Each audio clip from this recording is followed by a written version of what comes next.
नमस्कार। आकाशवाणी जयपुर अजमेर से प्रस्तुत हैं प्रादेशिक समाचार।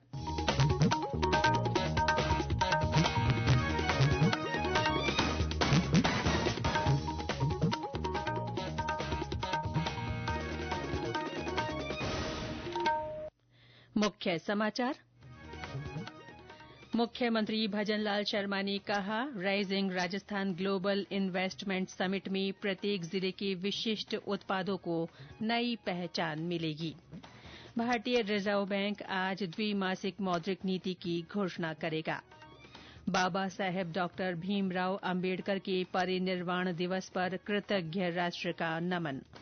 और रोडवेज बसों में बिना टिकट यात्रा करने वालों से निर्धारित किराए से 10 गुना राशि वसूली जाएगी।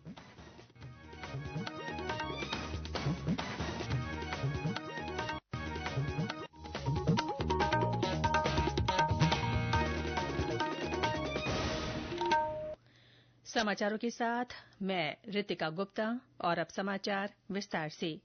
मुख्यमंत्री भजनलाल शर्मा ने कहा है कि rising Rajasthan global investment summit में प्रत्येक जिले के विशिष्ट उत्पादों को नई पहचान मिलेगी। श्री शर्मा ने समिट को सफल बनाने के लिए 10 दिनों तक प्रत्येक दिन एक नए संकल्प लेने की पहल की है। इसी कड़ी में मुख्यमंत्री ने कल 8वां संकल्प लेते हुए कहा कि समिट में प्रदेश के हर जिले के विशिष्ट उत्पाद को वैश्विक मंच पर पहचान दिलाने के लिए उन्हें उपहार के तौर पर दिया जाएगा। उन्होंने कहा कि इस आयोजन का हिस्सा बनने वाले सभी गणमान्य व्यक्तियों को जिलों की हस्त निर्मित उत्पाद सौगात के रूप में दिए जाएंगे। मुख्यमंत्री आज बजट घोषणाओं की प्रगति को लेकर पशुपालन, डेयरी और मत्स्य विभाग की समीक्षा बैठक करेंगे। इस बैठक में विभाग की विभिन्न परियोजनाओं और नवाचारों पर चर्चा की जाएगी। और ब्यौरा हमारे संवाददाता से। बैठक में बजट घोषणाओं और मुख्यमंत्री की घोषणाओं की प्रगति की समीक्षा की जाएगी। विभाग विभिन्न परियोजनाओं की भौतिक और वित्तीय प्रगति रिपोर्ट पेश करेगा। साथ ही रिक्त पदों, भर्तियों और लंबित अनुशासनात्मक कार्रवाई से जुड़े मामलों पर भी चर्चा होगी। 17A और अभियोजन स्वीकृति के प्रकरणों के अलावा विभाग और नवाचार के विशेष प्रयासों की जानकारी साझा की जाएगी। बैठक में राइजिंग राजस्थान समिट और सरकार के पहले वर्षगांठ की तैयारियों को लेकर भी चर्चा हो सकती है। महत्वपूर्ण लंबित बिंदुओं पर भी चर्चा संभव है। रितेश पारिक, आकाशवाणी समाचार, जयपुर। केंद्रीय कृषि राज्य मंत्री भागीरथ चौधरी ने कल नई दिल्ली में मेरे गांव की मिट्टी अभियान की शुरूआत की।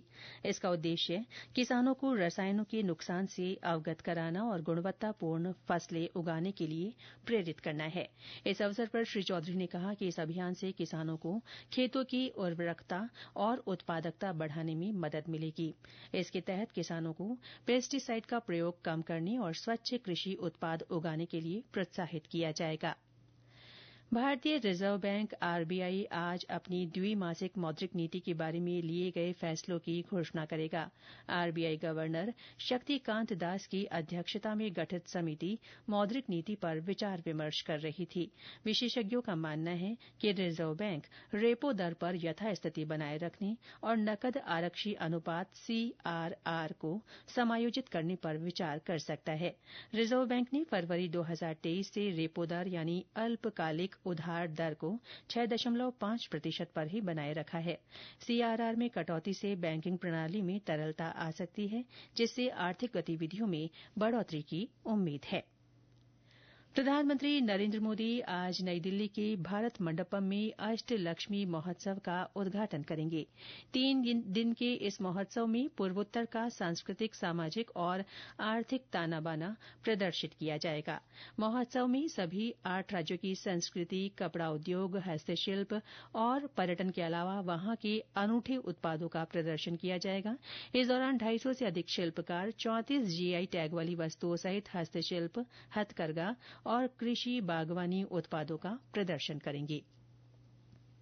केंद्रीय युवा मामले और खेल मंत्री डॉक्टर मनसुख मांडविया ने विकसित भारत प्रश्नोत्तरी प्रतियोगिता में भाग लेने की तारीख 10 दिसंबर तक बढ़ाने की घोषणा की है। पहले ये तारीख 5 दिसंबर थी। प्रतियोगिता में भाग लेने के लिए माय भारत प्लेटफॉर्म पर पंजीकरण किया जा सकता है। ये प्रतियोगिता 15 से 29 वर्ष की आयु वर्ग के सभी युवाओं के लिए है। वे विकसित भारत पर अपने विचार साझा कर सकते हैं। विजेता प्रतिभागी 11 और 12 जनवरी को नई दिल्ली के भारत मंडपम में प्रधानमंत्री नरेंद्र मोदी के समक्ष विकसित भारत के लिए अपना दृष्टिकोण और विचार प्रस्तुत करेंगे। ये समाचार आकाशवाणी जयपुर अजमेर से प्रसारित किए जा रहे हैं। संविधान निर्माता बाबा साहेब डॉक्टर भीमराव अम्बेडकर के 69वें परिनिर्वाण दिवस पर आज कृतज्ञ राष्ट्र उन्हें श्रद्धांजलि अर्पित कर रहा है। भारत रत्न डॉक्टर अम्बेडकर एक न्यायविद, विचारक, अर्थशास्त्री और समाज सुधारक थे, जिन्होंने अपना जीवन समानता की वकालत करने और जाति आधारित भेदभाव को मिटाने के लिए समर्पित कर दिया। बाबा साहेब को 1990 में भारत रत्न से सम्मानित किया गया था। इस अवसर पर देशभर में कई कार्यक्रम आयोजित किए जा रहे हैं। उपराष्ट्रपति जगदीप धनखड़, प्रधानमंत्री नरेंद्र मोदी, लोकसभा अध्यक्ष ओम बिरला सहित अन्य नेता नई दिल्ली में संसद भवन परिसर में स्थित प्रेरणा स्थल पर उनकी प्रतिमा पर पुष्पांजलि अर्पित करेंगे। मुख्यमंत्री भजनलाल शर्मा ने सोशल मीडिया पोस्ट के जरिए संविधान के शिल्पकार भारत रत्न बाबा साहेब की पुण्यतिथि पर उन्हें नमन किया है। श्री शर्मा ने कहा कि बाबा साहेब के विचारों का अनुसरण करते हुए राज्य सरकार सामाजिक न्याय और समानता के सिद्धांतों को सर्वोच्च प्राथमिकता दे रही है। इस अवसर पर प्रदेश में भी विभिन्न स्थानों पर श्रद्धांजलि सभाओं और संगोष्ठियों के आयोजन हो रहे हैं। सवाईमाधोपुर में मुख्य कार्यक्रम कलेक्ट्रेट परिसर के सामने बाबा साहेब की प्रतिमा स्थल पर आयोजित किया जा रहा है। ऊर्जा राज्य मंत्री हीरालाल नागर आज जिले के बौली में आयोजित समरसता शौर्य दिवस समारोह में शिरकत करेंगे।